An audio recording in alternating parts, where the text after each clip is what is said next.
Sunod. Una po sa lahat, magandang gabi sa inyo. Nagpapasalamat ako kay Sir Golmer at kay Mayora dahil ito na yung pagkakataon bilang goalkeeper na yung sakit at sama ng loob, may lalabas ko na. Dahil nga po yung sinabi ni Sir Golmer na yung award na na-report ko yung nagnakaw, talagang kaibigan ko po. Kaibigan po namin. Ito po yung sinasabi ko na minsan nagpo-post po ako para makatulong din sa ibang tao. Na yung pagsusugal po, napakalaki pong epekto sa buhay ng tao. Dahil sa pagsusugal po, nagawa niyo po magnakaw dito po sa training center. Nagnakaw ng mga weighing machine, computer, at kung ano pa. Tapos, nagawa niya rin po magdroga dito sa loob. Yun po yung gusto ko may labas. Ngayon, ito yung pagkakataon ko na narinig ko, kaya natutuwa po ako lalo na ngayon lang po ako nakakita na ngayon na talagang inikot yung buong department sa katotohanan niya. Okay, magpapakilala na po ako. Yun na po.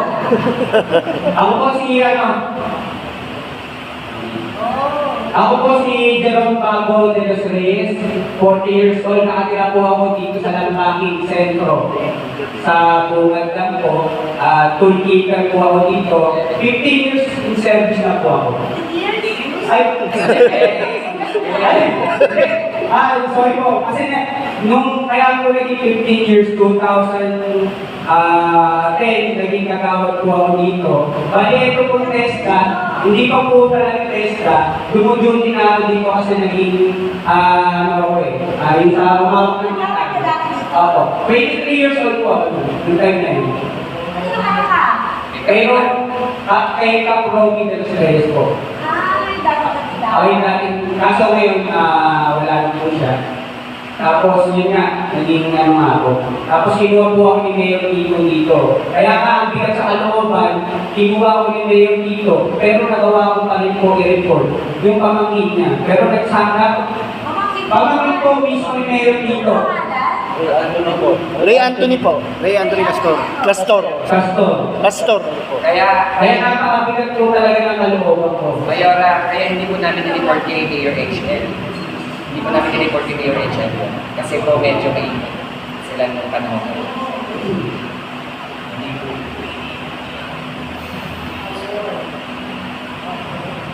Tapos, bukod po sa pagiging toolkeeper, tinatawagan din po ako, alin po? Yung, ano naman po siya, napakabait ng tao, yun nga lang, nagsimula po siya na maging 5 to 8, yung alas 5 mo ng hapon ng pasok niya. Security po kasi siya, lumatataw po ng security, kaya po yung gamit. Kaso siyempre po, dahil nga po sa sugal, droga, nagawa niya po yun. Opo, ibig sabihin po, siya lang po yung mag-isang duty dito. Kaya siguro, minsan yung pagkakataon din po na nagkaroon siya ng pagkakataon na baguhin pa rin sa board. Kasi siyempre hindi naman po pinagkamali yung isang tao, dahil ka nakagad doon. Pinagbigyan pa rin po siya. Ginawa na po siya 8 to 5. Yun nga lang sa pagiging 8 to 5 niya. Lagi pa rin siya nakakulong sa taas. Tapos ako po, sa loob ng tool room, sabi ko sa kanya, kakain lang ako. Tapos nung pagbalik ko, ay hindi, nung kakain ako, may maraming tao. Bumalik ka agad ako, nawala. Nawala sa kasi ng security, nagbabantay sila eh. Nung nakita ko siya nawala doon, pumasok ako dun sa, kasi alam ko, nandun siya. Pagkano ko ng pito, sabi ko sa kanya, pre, ayan ka na naman. Kumuha ka, di ba kakasabi ko sa'yo, nagnakaw ka ng wedding ka, tapos sinabihan ka na ni lady, nagnakaw ng wire. Sabi ni Tonto sa kanya,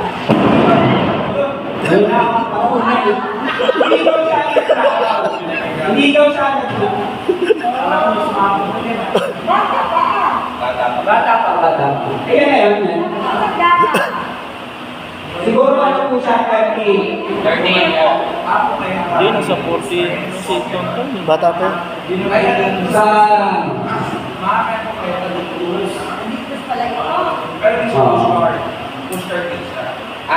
Pusher. Kaya lang namin nalaman ang win namin ni Barbara. Okay, tutuloy na po. Bali yung sinabi niya, niya, na hindi daw siya nagnakaw ng wedding choir na sinabi ko sa kanya, hindi naman daw tatsuyin naman. Yun ang sinabi sa kanya.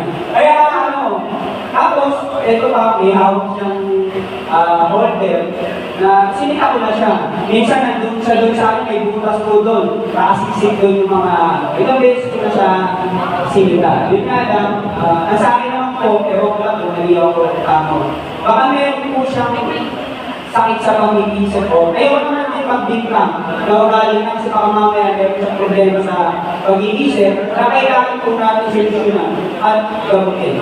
Yun po. Tapos, sa tulong ka din nga, kailangan ko sa natiliin, maayos, at kailangan mo. Kaya nga po. Pero parang sumali ka rin pala. Oo, yun nga po.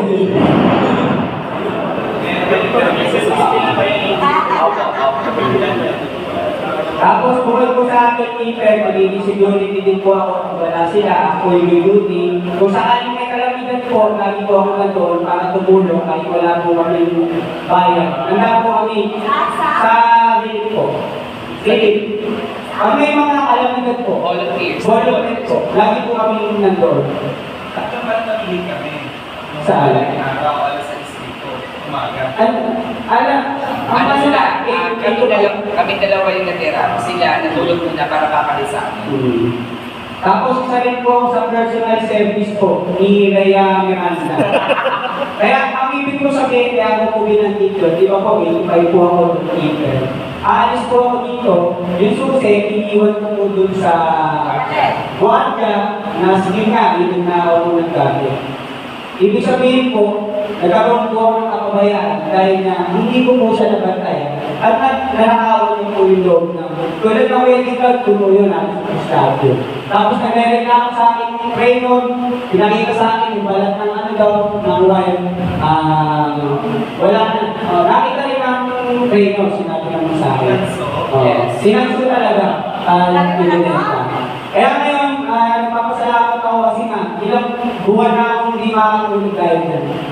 Yun lang po. Pag gusto ko na ma-share talaga. Yes. Alam niyo sa Volker lagi yung mga sinabi. Pero sa amin naman yung Sir Volker, hindi natin kinatayo ito sa eleksyon dahil maaaring makasira kay Mayor Tito. Kasi si Mayor Tito, hindi kinukonsinti yung pamangkin na dahil nakausap ko din naman sila sa Rancho. Na kahit mismo sila kay sabi, ipapa, gusto nga mahuli nila, pero syempre bilang ang pamilya. Kung makakita nila dito, hindi ka kaisip. Buo. Wala na ito. Ano po, anak po siya ni Teacher Puy, Qualification. Opo. Yung dati ko sa grade school na teacher.